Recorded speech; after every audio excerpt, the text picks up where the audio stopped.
بسم الله الرحمن الرحيم وقلنا يا آدم اسكن أنت وزوجك الجنة وكلا منها رغدا حيث شئتما ولا تقربا هذه الشجرة فتكونا من الظالمين আল্লাহ তাআলা বলেন, আমি আদমকে বললাম, তুমি এবং তোমার স্ত্রী জান্নাতে বসবাস করো এবং যেখান থেকে মন চায় যাহা মন চায় আহার করো। তবে এই গাছটা একটা গন্ধম গাছ, এই গাছের নিকটেও যাবা না। যদি যাও তোমরা সীমা লঙ্ঘনকারীদের অন্তর্ভুক্ত হয়ে যাবে। আয়াতটা আল্লাহ তাআলা ফেরেশতারা সবাই সিজদা করছে, শুধুমাত্র ইবলিস সিজদা করে নাই।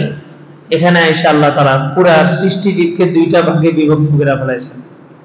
ইবলিসকে বললেন, তুমি বিতাড়িত, তুমি জান্নাত থেকে বের হয়ে যাও। আর আদম আলাইহিস সালামকে বললেন, আদম তুমি এবং তোমার স্ত্রী হাওয়া তোমরা দুজন জান্নাতে বসবাস করো এবং যা ইচ্ছা এই বিশাল জান্নাত, সবচেয়ে ছোট জান্নাত যেটা, এটাও এই পৃথিবীর থেকে 10 গুণ বড়। এই বিশাল জান্নাতের মধ্যে আদম আলাইহিস সালামকে বললেন, যেখান থেকে যা মন চায় তাই খাও, তবে সাবধান এই গাছটার নিকটে আসবে না। খুবই মিরাকেল ভাবে ঘটনাগুলো ঘটে।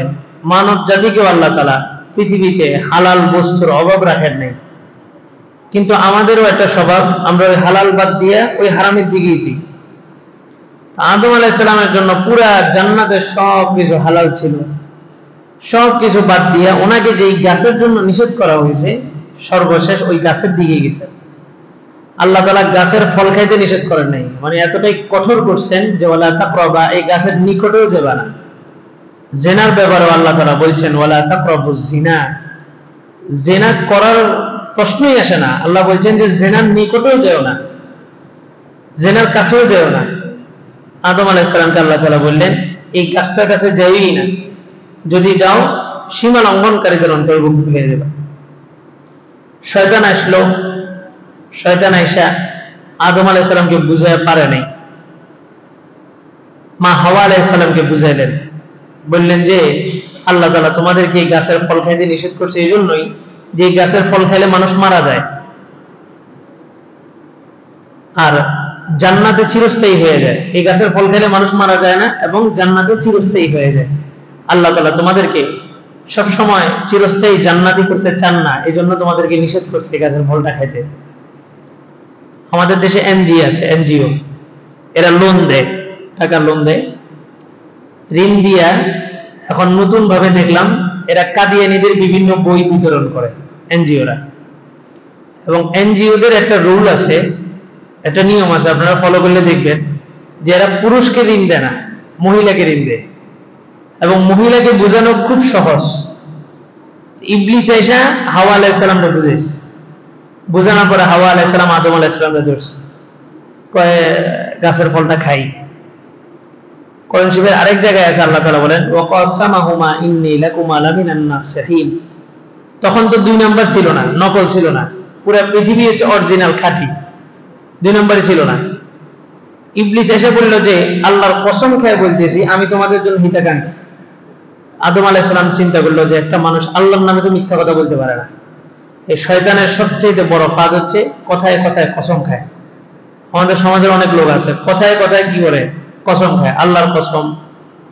এবং আমাদের সমাজে কিছু ভুল কথা আছে, যে কোনো জিনিসের নাম দিয়ে কসম খায়, মাথার কসম, অমুকের কসম, এটার কসম। যে কোনো জিনিসের নাম দিয়ে কসম খাইলে কসম হবে না। এমন জিনিস হতে হবে যে জিনিসটা ইসলামে শরীয়ত সম্মতভাবে এটাকে সম্মান করা হয়েছে, যেমন কোরআন, মসজিদ, আল্লাহ, এগুলো জিনিস সম্মানিত। এগুলো দিয়ে কসম খাইলে কসম হবে। এই কসম যদি ভাঙে 3টা কাফারা। 1 নাম্বার হচ্ছে গোলাম আজাদ করতে হবে, এটা যদি সম্ভব না হয় 10 জন মিসকিনকে খাওয়াইতে হবে, এটা যদি সম্ভব না হয় লাগাতার 3টা রোজা রাখতে হবে, কসমের কাফারা। তো শয়তান ইবলিস কসম যখন খাইছে আদম আলাইহিস সালামও বলে গেছে, তখন তো 2 নাম্বার বলতে কোনো কিছু ছিল না। কসম যখন খাইছে তখন নিশ্চিত মনে করছে আসলেই এই গাছের ফলটা খাইলে আমরা জান্নাতে চিরস্থায়ী হব। আদম আলাইহিস সালাম তারপরেও খাইতেছেন না, হাওয়া আলাইহিস সালাম যে 5টা ফল পাইছেন। এই ওয়াজগুলা বাসায় যাই করবেন, এখানে যে আলোচনাগুলো হয় বা যে আমলগুলো আলোচনা হয় এগুলো বাসায় যাই বলবেন, বরকত পাইবেন বাসার মধ্যে। ফল পাইছেন হাওয়া আলাইহিস সালাম 5টা, পাইলে একটা নিজে খাইছেন, দেখে যে না এই ফলটা খেয়ে তো মরি নেই। মানুষ মদ খায় ক্ষতি, কিন্তু সে ক্ষতিটা অনুভব করতে পারে না, তো আরেকটু খাই, আরেকটু খায়, ক্ষতির নাই এজন্য খাইতেছে। তা হাওয়া আলাইহিস সালাম প্রথমে একটা খাইছে ফল, খেয়ে কতক্ষণ চুপ করে বসে থেকে দেখতেছে না আল্লাহ নিষেধ করছে, এটা খেলে যদি মরে যেতাম তাহলে তো মরেই যেতাম, এটা খাওয়ার পরে যেহেতু মরি নেই আরো 4টা পাইছে। পাইরে আদম আলাইহিস সালামের কাছে আসছে, আইসা একটা লুকায় ফেলাইছে নিজের কাছে, আর আছে 3টা। 5টার মধ্যে একটা খাইছে, একটা লুকাইছে, আর আছে 3টা। 3টা দিছে আদম আলাইহিস সালাম। এবার আদম আলাইহিস সালাম 3টা থেকে 2টা নিজের জন্য রাইখা একটা দিয়েছেন হাওয়া আলাইহিস সালামকে। অঙ্কটা বুঝছেন? 5টা নিয়েছে, একটা পাইছে, একটা লুকাইছে, 3টা নিয়ে আদম আলাইহিস সালামকে দিছে। আদম আলাইহিস সালাম 2টা নিজের জন্য রাইখা একটা দিয়েছে হাওয়া আলাইহিস সালাম। আদম আলাইহিস সালাম কি পুরুষ, উনি নিজের জন্য রাখছেন 2টা, আর মহিলাকে দিয়েছেন একটা। এই ওখান থেকেই আল্লাহ তাআলার বিধান চালু হয়ে গেছে যে মুসলমানদের সম্পত্তি বন্টন হবে, পুরুষের অর্ধেক পাবে কে? মহিলা। পুরুষের অর্ধেক না মহিলা?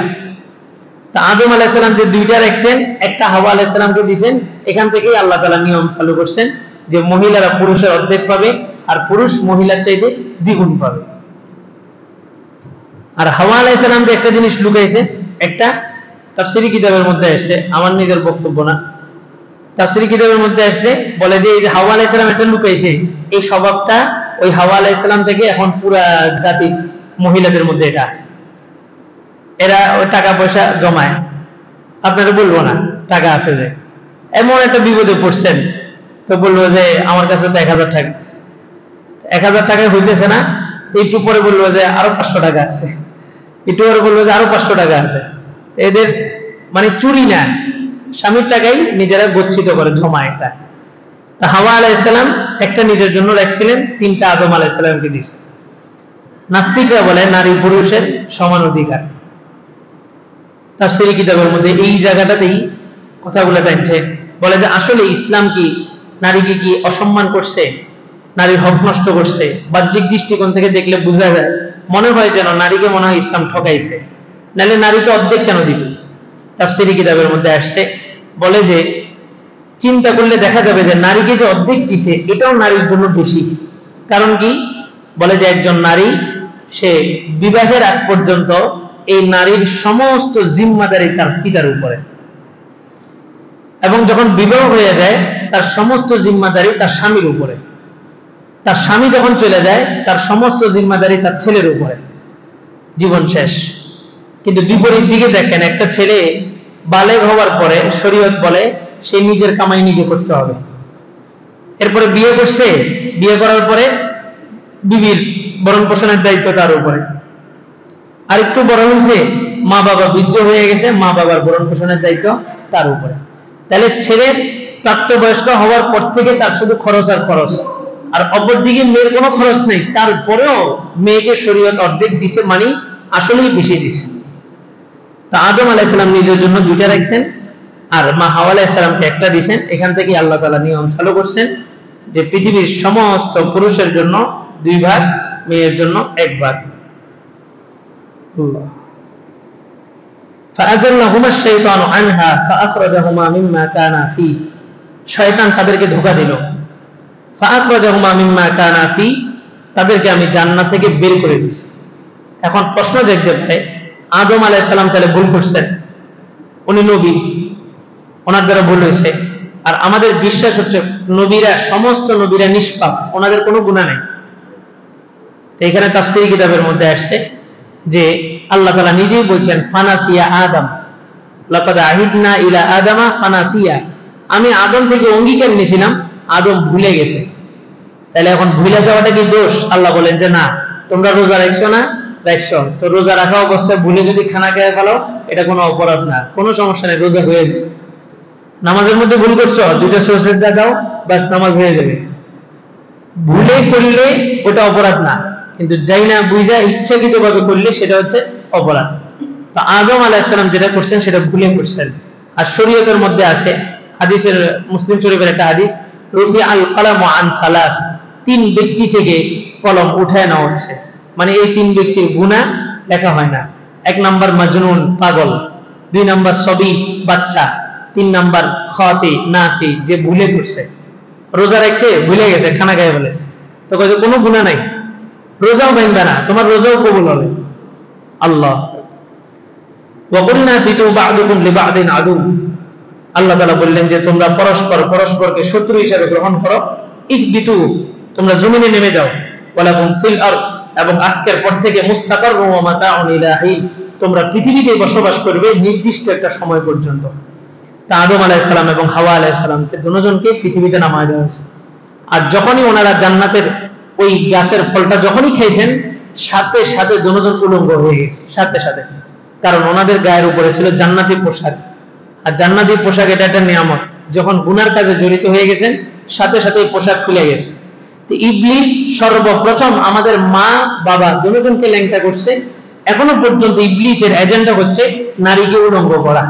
আপনি দেখবেন জায়গায় জায়গায় বিলবোর্ড লাগানো, নারীকে উলঙ্গ করে নারীকে পণ্য বানানো হইতেছে। ইবলিস এটা এই যুগে না, ইবলিস একদম জান্নাত থেকে আমাদের মাতা পিতা দুজনকে উলঙ্গ করছে। এখন নারীকে বলা হয় তোমার সৌন্দর্য তুমি দেখাও, সৌন্দর্য দেখাও। 2 টাকার একটা ম্যাচের বাক্সের মধ্যে উলঙ্গ একটা নারীকে ঢুকানো হয়েছে, এতটা নিচু নামানো হয়েছে মেয়েদেরকে। তো এই শয়তান তার প্রথম এজেন্ডা ছিল আমাদের মাতা পিতা আদম এবং হাওয়া দুজনকে উলঙ্গ করা, এবং কিয়ামত পর্যন্ত যত নরনারী আসবে এদেরকে উলঙ্গ করা। কারণ মানুষ ঈমান ধ্বংস হওয়ার জন্য শুধুই তাকাইলেই যথেষ্ট। এই যে তাকাইছেন বিলবোর্ডে একটা ল্যাংটা, একটা উলঙ্গ একটা ছবি, বেহায়াপনা একটা আপনি দেখছেন, আপনি আর নামাজে মনোযোগ দিতে পারবেন না। আপনার পুরা নামাজ এটা মাথার মধ্যে আসতে থাকবে। আর গুনাহ শুরু হয় চোখ দ্বারা, শেষ হয় লজ্জা স্থান দ্বারা। রাসূল বলেন, মাই আজমানলি বাইনা লিহইহি ওয়া বাইনা রিজলাইহি আজমান লাহুল জান্নাহ, যে ব্যক্তি শরীরের 2টা অঙ্গ আমার জন্য জিম্মাদারি দিবে, মানে এই 2টার অঙ্গের সঠিক ব্যবহার করবে, আমি রাসূল নিজে তার জন্য জান্নাতের গ্যারান্টি দিতেছি। 2টা অঙ্গ কি? 2 চোয়ালের মাঝখানে। 2 চোয়ালের মাঝখানে কি আছে? ঠোঁট, জিহ্বা। এই মুখ যে হেফাজত করবে, আর 2 রানের মাঝখানে অর্থাৎ লজ্জাস্থান, মুখ এবং লজ্জাস্থান যে হেফাজত করবে, আমি রাসূল নিজে তার সমস্ত আমলের বিবেচনা বাদ দিয়ে তার জন্য জান্নাতের গ্যারান্টি দিতেছি। এজন্য গুনাহ শুরু হয় চোখ দ্বারা, শেষ হয় লজ্জাস্থান দ্বারা। আমরা যদি চোখকে হেফাজত করতে পারি, আল্লাহ তাআলা আমাদেরকে সমস্ত গুনাহ থেকে হেফাজত করবেন। আল্লাহ তাআলা আমাদেরকে চোখকে সমস্ত বেহায়াপনা থেকে হেফাজত করার তৌফিক দান করুন।